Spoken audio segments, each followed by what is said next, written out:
I'm delighted to join you today at the conference on migration and trafficking. It is really a privilege to be with you, even remotely. As you see from the title of my presentation, it's not specifically about trafficking and displacement.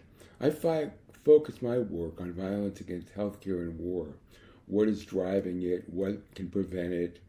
Why needed steps haven't been taken to stop it? And you may ask, what does this have to do with migration, displacement, and trafficking? It reminds me of a story. In fact, the comment, perhaps the most famous comment in any vice presidential debate in history. It took place in 1992. You see on the right is Al Gore, who ran with Bill Clinton. On the left is Dan Quayle, who was running with George H.W. Bush. And in the middle is a man named James Stockdale. Stockdale had a distinguished career, but was largely unknown to politics or even beyond the military. Yet, candidate Ross Perot, who was running as an independent for president that year, chose him as his vice president. And then, in the debate, when it was his turn to introduce himself, he famously began, "Who am I? Why am I here?" It's a good question for me, too. What does my work have to do with migration and trafficking? It is an issue, a question that is little studied, but it is worth considering. Because violence against healthcare and conflict may well be a driver of migration and indeed trafficking, although the latter is more difficult to ascertain. So my comments today are more suggestive than definitive. It's a call for looking at these issues more closely and at the relationships so that we can draw firm inferences. In a way, this talk is a call for more exploration. So let's look first at displacement and war. This may be familiar to you. As you can see from the chart, the majority of displacement is internal. That's the green part of the chart. It's often a product of war in a particular country, and since most conflicts today are civil wars, people often remain in their country. Internally displaced people far outnumber refugees and asylum seekers. Let's try to get a sense of what this really means. In Syria, there are more than 13 million internally displaced people, half of them internally. And then we can link that in some way, or ask whether there's a link between the fact that 600 hospitals have been attacked either through shelling, bombing, or missile strikes, and that 70% of the pre-war health and medical staffs have left. 900 have been killed. In Liberia, in the civil wars in the 1990s, 95% of health facilities were totally destroyed. 45 doctors were left after the war. That's a total of 45 in the entire country, along with 23 nurse midwives. At the same time, there were 1.5 million displaced people. Did the destruction of these health facilities have something to do with that displacement? We can certainly speculate that that's the case. Then you look at Yemen, a current war, 3.5 million people displaced. The health system has been destroyed because of violence. More than 1,000 foreign doctors have left. Only 2,000 specialists have left. And in Libya, starting after the revolution there, where Gaddafi was deposed, there have been more than 250,000 internally displaced people in a population that wasn't large to begin with. The health system has collapsed there as well. 20,000 doctors have left. So the question to grapple with is whether these have any connection. Are these kind of random facts, coincidences? I think there's an argument that they are not, that forced displacement is triggered by violence against healthcare, and that leads to all the consequences we know so well of displacement. Now, let me give you an idea of the global scope of the violence against healthcare. This chart shows you attacks on healthcare in wars between 2016 and 2020. And these numbers may not mean very much just seeing the figures, but let me put them in other terms. On average, every other day, a health facility was damaged or destroyed in this 5-year period. Every third day, a health worker was killed. So we know the severity of the problem. And so let's talk about the law and the violence, what's driving the violence, what might be done about it, and what we need to do. It all begins in the 19th century. This is a picture of the Battle of Solferino in 1859. What you can see here is wounded soldiers. There aren't civilians wounded in this picture. It was a time when battles were fought between armies, not particularly involving civilians. And they had no one attending to them, because at the time, a wounded person on a battlefield was bereft of any aid. Anybody who went to help them could be shot. And a man named Henri Dunant happened upon that battlefield. He was a Swiss philanthropist and businessman, and he was shocked to see men dying unattended, dying of thirst, dying of loss of blood, dying of their wounds. And he vowed to do something about it. And here's a picture of Dunant. He said that we can't stop war, but we can at least prevent or alleviate its horrors. And he went on within a few years, 1864, to develop the first Geneva Convention, which was exclusively concerned with the protection of wounded soldiers on the battlefield. And basically the convention said these individuals must be attended to, no matter who they were, no matter what side they were on. They couldn't be interfered with, obstructed, or attacked. Their caregivers had to be protected. Facilities where they were brought could not be attacked. And over the years, a century and a half since the Geneva Convention was first adopted, it's expanded in multiple ways. It now covers civilians who are harmed. It covers not only international conflicts, as Solferino was, but civil wars. It covers armed groups, not just armies of a military power. So it's been very expansive, become very expansive. It even requires special precautions taken to protect healthcare, to make sure that even when it is not the target, it doesn't inadvertently get hit or hurt patients or staffs. And yet, as you saw in the chart, it goes on. The violence continues. One of my goals over the last 10 years or 20 years has been to try to understand what has been driving the violence. And I just completed writing a book in which I tried to understand the rationales, the logic behind the attacks.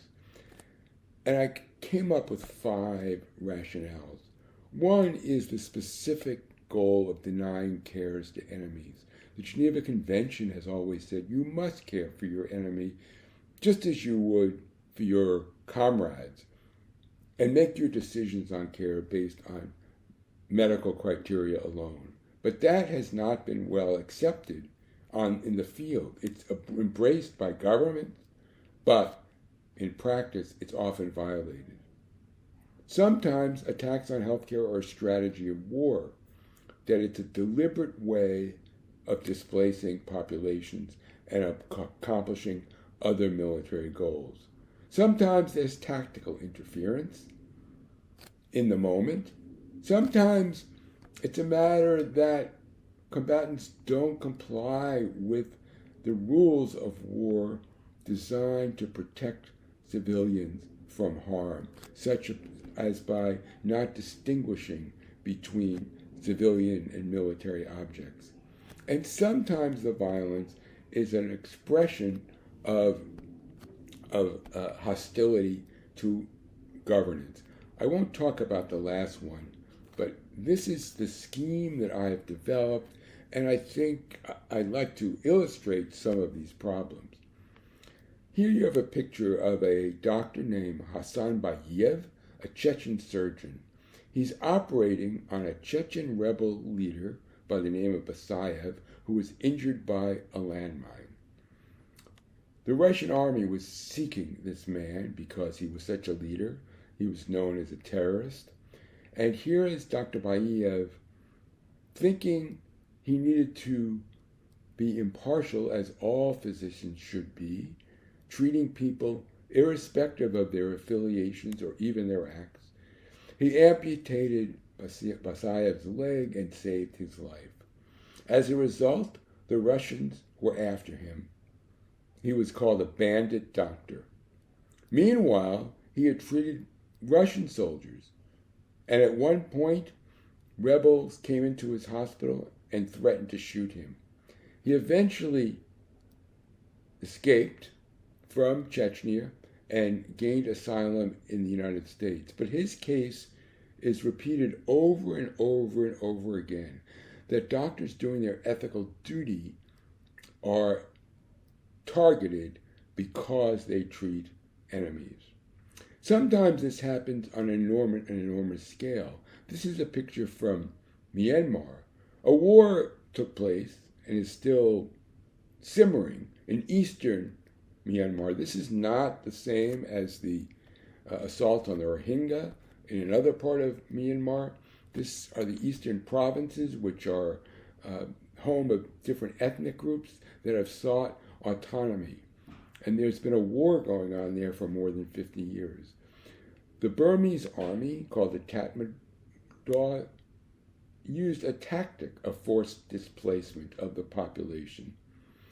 And in that tactic, they particularly targeted health clinics and itinerant health workers who went from village to village or place to place where people were displaced to provide them care. So this was deeming an enemy to the whole population, and the denial of care was part of the strategy of forced displacement. Now, that suggests, as I mentioned just now, a strategy. That is the second dimension. Myanmar was not the only place where healthcare was strategically targeted.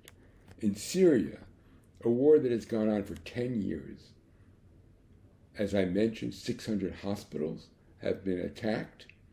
And that, too, is part of an objective, we think, of displacing populations, severing populations from the armed groups that govern the areas in which they live, attacking and getting rid of elites in society as a way of destroying that society.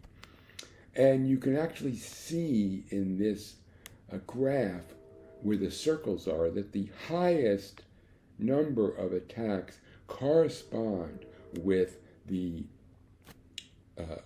battles that were taking place. The first circle was the battle oval, it is, the battle for Aleppo. The second was Eastern Ghouta, and the third is Idlib. Gaining a tactical advantage is very common. That's the third kind of logic. We see this in many different respects. For example, demanding priority for your injured fighters, taking or looting supplies, either in a health facility or on the road. Here, you see a hospital. It's one of the tallest buildings in the city of Raqqa in Syria. And ISIS occupied the hospital and used the top of it as a machine gun nest. When you misuse a hospital for military purposes, it can be attacked, but you must minimize harm to the patients. So in this case, the Allied forces simply attacked the hospital, pretty much destroyed it, and it's likely, although we don't know for sure, that some civilians were killed. The fourth is what I call recklessness or inconvenience, and that is not taking the precautions that I mentioned a moment ago to make sure you only target military objects and you also seek to prevent harm to nearby civilian institutions, particularly hospitals. What's happened in Yemen is the Saudi-led coalition has repeatedly used indiscriminate bombing or failed to properly target and as a result destroyed or damaged 100 hospitals and likely contributed to displacement in that community. Now, there are also sources of restraint on this violence. The first and most obvious is there could be a leadership commitment to implementation of the norms of the Geneva Conventions, which are very powerful, as I've indicated. There can also be domestic incentives and pressures through constituencies and lobbying and legislative action to stop inappropriate conduct, and militaries and civilian institutions can hold perpetrators to account. At the same time, there are international incentives, pressure, and accountability mechanisms. For example, we now have an international criminal court which could be used to prosecute perpetrators because these attacks are all war crimes. Deliberately attacking a health facility is a war crime. There are also sources of international pressure through diplomacy, through sanctions, through using leverage over allies, such as conditioning arms sales on their proper use. So we have some mechanisms, but unfortunately, they've not been used. So we thought we had a turning point in 2016, where for the first time the UN Security Council addressed this problem. And it passed a far-reaching, strong resolution. And that resolution not only condemned attacks, but required governments to take concrete actions. These actions include things like reforming domestic law so that protections were incorporated in the law. It required things like making sure that enemies were not denied care. And that's been a big problem because under counterterrorism law, including in the United States, providing health care to someone who is deemed a terrorist is a criminal offense. And that is a very significant undermining of the values and even the letter of the Geneva Conventions. It also required militaries to reform their operational procedures in the field. It demanded that militaries conduct investigations when there were violations. And most important, it required that perpetrators be held to account, either domestically, and if not domestically, internationally. And it did one more thing. It called for restricting the sale of arms to entities that breach these rules. That is a huge problem. For example, the United States supplied bombs and technical assistance and even mid-air refueling to Saudi pilots and planes who were engaged in indiscriminate bombing. But since the U.S. government did not commit these violations, it denied any responsibility. But of course, they were complicit, and they should have, both the Obama administration, the Trump administration, should have ceased those arms sales. And it took a long effort of constituency organizing and congressional action before President Biden finally paused those arms sales. So now we have continuing challenges. Number one, the norms I spoke about at the beginning are at risk. I've mentioned counterterrorism, which basically says you not only deny care to an enemy, but punish a health worker who provides it. There are other aspects of the norm. For example, with respect to the arms sales to Yemen, there's a duty to ensure respect for the Geneva Conventions, and that must include respect by recipients of your own arms sales. But those have been so narrowly interpreted that they become a meaningless check on conduct. So that's the first problem. The second problem is the lack of domestic leadership on prevention and accountability. We need political leaders, we need military leaders to step up and do their duty. The Security Council, which is supposed to bind all governments, called for these actions, but we've been lacking in leadership. Not only that, we need an expansion of domestic leadership. For example, health groups need to get involved in leading this effort. Public health groups, global health groups, health ministers have a strong voice, but have been relatively silent on these problems. Occasionally they speak out, or occasionally there is a resolution condemning the violence, but it hasn't made any difference because it hasn't been sustained and it hasn't been focused. Finally, we have a problem of what I call international paralysis.